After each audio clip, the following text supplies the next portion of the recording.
कहानी की शुरुआत केकड़ों के एक विशाल साम्राज्य से होती है जो समुद्र के किनारे रेतीले तट पर बसे हुए हैं। सभी केकड़े अपनी मस्ती में डूबे हुए हैं।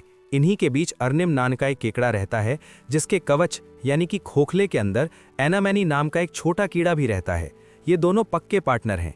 जहां पूरा तट शोर शराबे और जश्न में डूबा है, वहीं अर्निम का मन बाहर जाने का बिल्कुल नहीं है और वो सोने की तैयारी कर रहा होता है।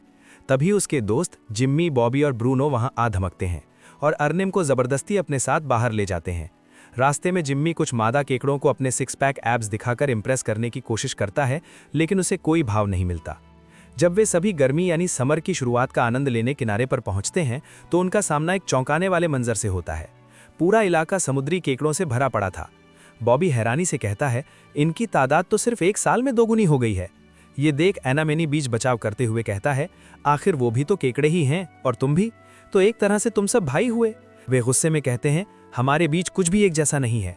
हम जमीन के राजा हैं और वो पानी के फांदी हैं। अगर ये ज्यादा देर पानी से बाहर रहे तो इन्हें चक्कर आने लगेंगे। ये सब फर्जी केकड़े हैं। तभी ब्रूनो को रेत में एक बहुत बड़ा और चमकदार शंख मिलता है। उसे देखते ही बॉबी की आंखें चमक उठती हैं और वो चिल्लाकर घोषणा करता है, दोस्तों, हेरा फेरी का टाइम हो गया है। ये सुनते ही सभी केकड़े अपने शरीर के आकार के हिसाब से एक कतार में खड़े हो जाते हैं। बॉबी जोश में कहता है, दोस्तों, अब अपने पुराने कवच को छोड़कर साइज बदलने का वक्त आ गया है। नियम के मुताबिक वे सभी एक दूसरे के पीछे लग जाते हैं और अगले केकड़े के पुराने शेल को पकड़ने की तैयारी करते हैं। लेकिन अर्निम, जो इस सब में शामिल नहीं होना चाहता, चुपके से पीछे हटने लगता है। योजना के अनुसार बॉबी अपना पुराना शेल जिम्मी को पहनाता है और जिम्मी का पुराना शेल ब्रूनो ले लेता है। इस तरह एक एक करके सभी अपने घर बदल लेते हैं और अर्निम वहां से जाने लगता है। उसके दोस्त उसे रोकने की कोशिश करते हैं और उसे नया शेल अपनाने के लिए खूब मोटिवेट करते हैं। वे उसे समझाते हैं कि ये बदलाव जरूरी है, लेकिन अर्निम उनकी एक नहीं सुनता और चिड़चिड़ा होकर वहां से अकेला ही चला जाता है। अर्निम भावुक होकर बॉबी से कहता है, तुम तो जानते ही हो, ये शेल मुझे मेरे डैडी ने दिया था, मैं इसे कैसे छोड़ दूं। बॉबी उसे समझाते हुए कहता है, दोस्त, बढ़ते शरीर के साथ कभी ना कभी तो शेल बदलना ही पड़ेगा। इसके बाद बॉबी उसे रात की पार्टी में चलने के लिए मना लेता है। वे दोनों एक आलीशान होटल पहुंचते हैं जहां का मैनेजर अपने स्टाफ को सख्त हिदायत दे रहा होता है कि सभी मेहमानों का खास ख्याल रखा जाए। इसी बीच समुद्री केकड़ों का एक परिवार वहां पहुंचता है जिसमें रमोना और शैली अपनी मां विल के साथ लंबा सफर तय करके जमीन पर आए हैं। होटल में सभी को अलग अलग काम मिलते हैं। अर्नेम को समुद्री केकड़ों पर पानी का स्प्रे करने का काम दिया जाता है ताकि वे सूखे ना, और बॉबी एक पूल गार्ड बन जाता है। तभी वहां बैनी नाम का एक अमीर समुद्री केकड़ा अपनी मां के साथ आता है। बैनी की मां और रमोना की मां विल आपस में बातें करने लगती हैं। इसी दौरान अर्नेम की नजर पहली बार रमोना पर पड़ती है। रमोना की खूबसूरती देखकर अर्नेम के दिल में कुछ कुछ होने लगता है और वो उसे बस देखता ही रह जाता है। तभी रमोना की मां अर्नेम को स्प्रे करने के लिए अपने पास बुलाती हैं। बातों बातों में रमोना की मां उसका परिचय बैनी से करवाती है। बैनी तुरंत रमोना को क्लेविंग के लिए, केकड़ों का डांस या डेट के लिए पूछता है और रमोना हाँ कर देती है, जिसे देख अर्नेम का दिल थोड़ा टूट जाता है। रात के समय रमोना की मम्मी उसे क्लेविंग यानी पार्टी में जाने से सख्ती से मना कर देती हैं, लेकिन जैसे ही रमोना देखती है कि उसकी मम्मी सो गई हैं, वो चुपके से शैली के साथ पार्टी के लिए निकल पड़ती है। दूसरी ओर अर्नेम थका हुआ होने के कारण सोने जा रहा होता है, लेकिन उसके दोस्त जिम्मी, बॉबी और ब्रूनो फिर से आ धमकते हैं और उसे जबरदस्ती पार्टी में ले जाते हैं। पार्टी के गेट पर गार्ड्स उन्हें रोक लेते हैं, लेकिन तभी वहां अर्नेम के चाचा की एंट्री होती है जो होटल में प्रभावशाली पद पर हैं। वे उन्हें अंदर जाने की अनुमति दिलवाते हैं और अर्नेम से मुस्कुराकर कहते हैं, अपनी जिंदगी के मजे लो यार, अभी नहीं तो कब। पार्टी के अंदर अर्नेम हिचकिचाते हुए नाचने की कोशिश करता है, तभी उसे रमोना दिखाई देती है। अर्नेम का पार्टनर एनामैनी बिना देर किए रमोना को आवाज दे देता है, जिससे रमोना अर्नेम के पास खिंची चली आती है। दोनों को साथ देखकर बैनी को जलन होती है। वो तुरंत वहां आकर अर्नेम के छोटे शेल और उसके काम का मजाक उड़ाने लगता है। अपने दोस्त का अपमान देख जिम्मी, बॉबी और ब्रूनो बीच में कूद पड़ते हैं। देखते ही देखते जमीन और समुद्री केकड़ों के बीच तीखी बहस छिड़ जाती है, जो एक बड़ी लड़ाई में बदल जाती है। शोर शराबा बढ़ता देख क्लब के गार्ड्स दखल देते हैं और अर्नेम समेत सभी जमीन वाले केकड़ों को धक्के मारकर बाहर निकाल देते हैं। बाहर निकलते ही अर्नेम का गुस्सा फूट पड़ता है। वो अपने दोस्तों पर चिल्लाता है, तुम लोग बस क्लब में घुसने के लिए मेरा और मेरे चाचा का इस्तेमाल करते हो, तुम मेरे दोस्त नहीं हो, बस मतलबी हो। इतना कहकर वो गुस्से में वहां से अकेला चला जाता है। पार्टी से दुखी होकर अर्नेम अकेला समुद्र तट की ओर चला जाता है, जहां बैनी और उसके साथी उससे घेर लेते हैं। वे अर्नेम को सताते हैं और उसका कीमती शेल यानी कवच छीन लेते हैं। रमोना ये सब देख लेती है और जैसे ही बैनी अर्नेम पर हमला करने वाला होता है, वो बीच में आकर उसे बचा लेती है। इसी छीना झपटी में अरनेम का शेल समुद्र की लहरों में बह जाता है। अरनेम उसे बचाने के लिए पानी में कूदता है, लेकिन तभी समुद्र में एक भयानक हलचल होती है और एक विशाल लहर उन सबको अलग थलग कर देती है। वो एक विशाल सुनामी थी जो पूरे शहर को अपनी चपेट में ले लेती है। अगली सुबह जब तबाही थमती है तो शहर का नज़ारा खौफनाक होता है। अरनेम के चाचा बदहवास होकर उसे हर जगह ढूंढते हैं, लेकिन वो कहीं नहीं मिलता। पूरे शहर में खबर फैल जाती है कि अरनेम लापता है। दूसरी ओर अरनेम किसी अनजान जगह पर होश में आता है। वो घबराकर अपने पार्टनर एनामैनी को आवाज देता है, लेकिन उसे वहां कोई और रहस्यमयी जीव मिलता है जो छिपा हुआ था। इससे पहले कि वो कुछ समझ पाता, एक इंसान यानी मछुआरा वहां पहुंचता है और उन्हें पकड़ने लगता है। अरनेम भागने की कोशिश करता है लेकिन नाकाम रहता है। वो इंसान उसे एक नया शेल पहनाकर एक तंग पिंजरे में डाल देता है। उस पिंजरे में पहले से ही बहुत सारे केकड़े कैद थे। अरनेम बदहवास होकर सबसे अपने पुराने शेल के बारे में पूछता है। तभी उसकी नज़र वहीं कैद रमोना पर पड़ती है। रमोना बेहद कमज़ोर दिख रही थी। वो अरनेम को बताती है, मैं एक समुद्री केकड़ा हूं, मैं ज़्यादा देर बिना पानी के जीवित नहीं रह सकती, मुझे अपने घर जाना है। तभी उनकी आंखों के सामने एक इंसान आता है और एक केकड़े को खरीद कर ले जाता है, जिससे वे दोनों दहशत में आ जाते हैं। शहर में अफरा तफरी का माहौल है। अरनेम के चाचा सभी केकड़ों को इकट्ठा करते हैं और समुद्री केकड़ों की रानी विल से सबका परिचय कराते हुए बताते हैं कि तूफान के बाद से विल की बेटी रमोना और उनका भतीजा अरनेम दोनों लापता है। तभी ब्रूनो चिल्लाकर कहता है, हमें बैनी से पूछना चाहिए, वो आखिरी वक्त तक रमोना के साथ था। खुद को फंसता देख बैनी सफेद झूठ बोल देता है। वो मासूम बनकर कहता है, मैं तो रमोना की मदद करना चाहता था, उसे प्यास लगी थी, लेकिन इन जमीन वाले केकड़ों ने, जिम्मी, बॉबी और ब्रूनो ने मिलकर उसे परेशान किया और इसी हंगामे में वो लापता हो गई। जिम्मी और उसके दोस्त चिल्लाते रह जाते हैं कि बैनी झूठ बोल रहा है, लेकिन कोई भी उनकी बात पर यकीन नहीं करता। नतीजा ये होता है कि जमीन और समुद्र के केकड़ों के बीच नफरत और बढ़ जाती है और वे अलग हो जाते हैं। दूसरी तरफ दुकान के पिंजरे में कैद रमोना हार मानने वालों में से नहीं थी। वो वहां से भागने की एक तरकीब सोचती है। उसे पता है कि इंसान खूबसूरत चीज़ों की ओर खिंचे चले आते हैं। वो अपने शेल की चमक और अपनी खूबसूरती का प्रदर्शन कुछ इस तरह करती है कि दुकान में आई एक छोटी लड़की की नज़र उस पर टिक जाती है। वो लड़की रमोना से इतनी प्रभावित होती है कि वो उसे खरीदने का मन बना लेती है। रमोना को उम्मीद है कि पिंजरे से बाहर निकलने का यही उसका एकमात्र मौका है। जैसे ही दुकानदार रमोना को निकालने के लिए पिंजरे का दरवाज़ा खोलता है, अरनम भी मौका पाकर ऊपर की ओर छलांग लगा देता है। जब वो इंसान देखता है कि उसके हाथ में एक के बजाय बहुत केकड़े हैं, तो वो घबरा जाता है। इसी बीच केकड़े उसके हाथ और फेस पर जोर से काट लेते हैं, जिससे वो दर्द से चिल्लाता हुआ गिर पड़ता है। पिंजरे के बाकी केकड़े भी इधर उधर भागने लगते हैं। भगदड़ के दौरान रमोना और अरनम एक कपड़े को पकड़ लेते हैं, जो हवा के झोंके से उन्हें आसमान की सैर कराने लगता है।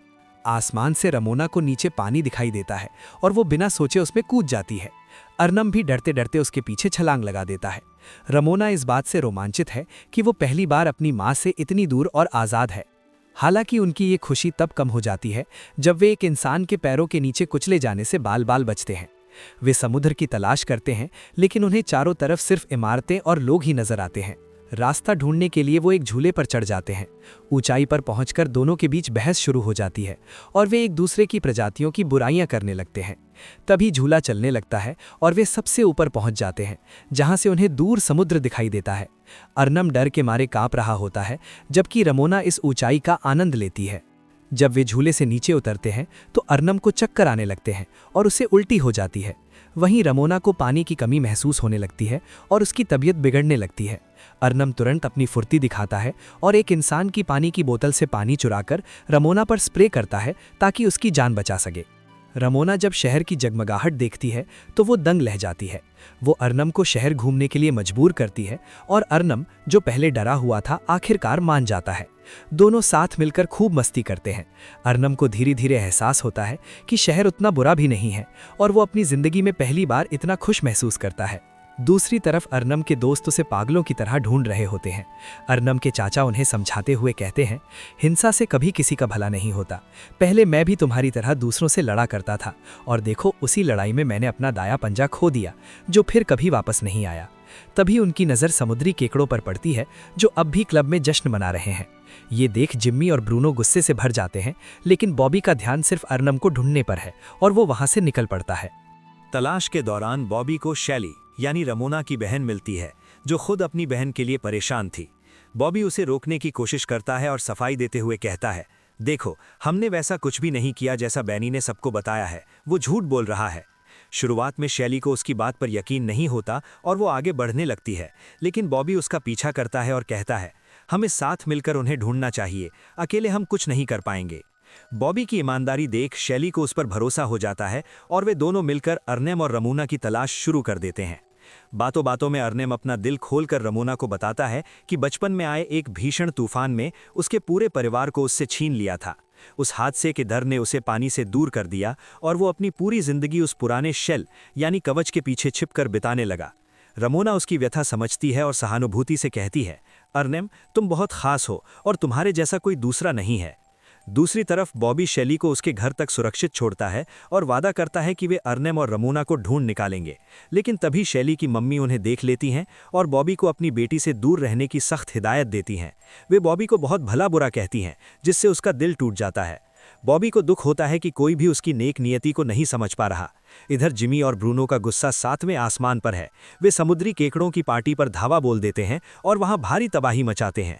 भगदड़ मचते ही वहां बॉबी पहुंचता है और अपने दोस्तों को रोकने की कोशिश करता है, पर मामला हाथ से निकल चुका था। बेनी और ब्रूनो के बीच खूनी झड़प शुरू हो जाती है। जब बेनी ब्रूनो को जान से मारने की कोशिश करता है तो बॉबी को गुस्सा आ जाता है और वो अपने दोस्त को बचाने के लिए बेनी के पंजे पर जोर से काट लेता है। जाते जाते बेनी नफरत से चिल्लाता है, तुम्हारा अर्नेम मर चुका है, और वो अर्नेम का पुराना शेल वहीं फेंक देता है। तभी एना मैनी सबको बेनी की असलियत और पूरी सच्चाई बताता है। ये सुनकर जिमी और ब्रूनो का खून खौल उठता है और वे समुद्री केकड़ों के खिलाफ आर पार की जंग का ऐलान कर देते हैं। रमोना अर्नेम को अपने साथ समुद्र की ओर चलने के लिए कहती है, लेकिन पुराने जख्मों के कारण अर्नेम घबराकर उसका हाथ छोड़ देता है। रमोना को लगता है कि अर्नेम शायद उसके साथ नहीं आना चाहता और लोग उनके इस साथ के बारे में क्या सोचेंगे, ये सोचकर वो दुखी मन से अकेले जाने लगती है। लेकिन पानी की भारी कमी के कारण उसे चक्कर आने लगते हैं और वो गिरने ही वाली होती है कि अर्नेम दौड़कर उसे संभाल लेता है। वो फैसला करता है कि अब पीछे हटने का वक्त नहीं है। वो रमोना को अपने कंधों पर उठाकर समुद्र की ओर बढ़ने लगता है। दूसरी तरफ युद्ध का मैदान तैयार हो चुका है। जमीन के केकड़े अर्नेम की मौत का बदला लेने के लिए और समुद्री केकड़े रमोना की गुमशुदगी का बदला लेने के लिए हथियारों के साथ आमने सामने खड़े हैं। नफरत इतनी बढ़ चुकी है कि दोनों गुट एक दूसरे पर टूट पड़ते हैं। पूरे तट पर एक भीषण युद्ध छिड़ जाता है, जहां भाई भाई को मार रहा है। ठीक उसी समय अर्नेम बेहोश रमोना को गोद में उठाए जंग के मैदान के बीचों बीच पहुंचता है। चारों तरफ मची तबाही को देखकर वो दंग रह जाता है, लेकिन वो रुकता नहीं है। अपनी जान की परवाह किए बिना वो लड़ते हुए केकड़ों की कतारों के बीच से गुजरते हुए सीधे समुद्र की लहरों की ओर बढ़ता है। उसे रमोना को बचाते हुए देख एक एक करके सभी केकड़ों के हाथ रुकने लगते हैं और पूरी रणभूमि में सन्नाटा छा जाता है। सबका ध्यान अब सिर्फ अर्नेम और उसके साहस पर टिका है। अर्नेम अपने डर को पीछे छोड़कर रमोना को समुद्र की लहरों तक ले जाता है। जैसे ही ठंडा पानी रमोना को छूता है, उसे होश आ जाता है। खुद को अर्नेम की बाहों में सुरक्षित देखकर वो भावुक हो जाती है और उसे चूम लेती है। पानी का स्तर बढ़ने पर अर्नेम डूबने लगता है, लेकिन रमोना फुर्ती दिखाते हुए उसे सुरक्षित बाहर ले आती है। तट पर खड़े दोनों समुदायों के केकड़े ये मंजर देख रहे होते हैं। रमोना की मम्मी अपनी बेटी को जिंदा देखकर खुशी से भर जाती हैं। वहीं अर्नेम के दोस्त और उसके चाचा दौड़कर उसके पास आते हैं और उसे गले लगा लेते हैं। चाचा मुस्कुराते हुए पूछते हैं, भतीजे, क्या तुम हमें अपनी इस खास दोस्त से नहीं मिलवाओगे? अर्नेम गर्व से सबको बताता है, ये रमोना है, मेरी गर्लफ्रेंड। ये सुनकर सभी दोस्त खुशी से झूम उठते हैं। तभी रमोना की मम्मी सबके सामने बेनी की असलियत खोलती हैं और बताती हैं कि ये सारी जंग सिर्फ बेनी के झूठ और लालच की वजह से हुई थी। वो बेनी को फटकारते हुए कहती हैं, मैंने तुम्हें बड़े स्कूलों में इसीलिए पढ़ाया था कि तुम समझदार बनो, नफरत फैलाने के लिए नहीं। बेइज्जती महसूस करते हुए बेनी और उसका परिवार वहां से चले जाते हैं। जमीन और समुद्र के केकड़ों को अपनी गलती का एहसास होता है और वे समझ जाते हैं कि वे बेवजह एक दूसरे से लड़ रहे थे। सुलह के बाद सभी केकड़े मिलकर अपनी पुरानी हेराखेरी की रस्म मनाते हैं और एक दूसरे के साथ खुशियां बांटते हैं। अर्नेम को उसका पुराना साथी एना मैनी मिल जाता है, लेकिन अब अर्नेम ने एक नया और मजबूत शेल पहन लिया है। तभी उसे एक बुजुर्ग केकड़ा मिलता है जिसके पास कोई कवच नहीं होता। एना मैनी के कहने पर अर्नेम उदारता दिखाते हुए अपना नया शेल उस बुजुर्ग को दान कर देता है। अंत में सभी केकड़े, चाहे वे जमीन के हों या समुद्र के, एक साथ मिलकर गाना गाते हैं और नाचते हैं। समुद्र के किनारे अब कोई दीवार नहीं, बल्कि एक बड़ा और खुशहाल परिवार है।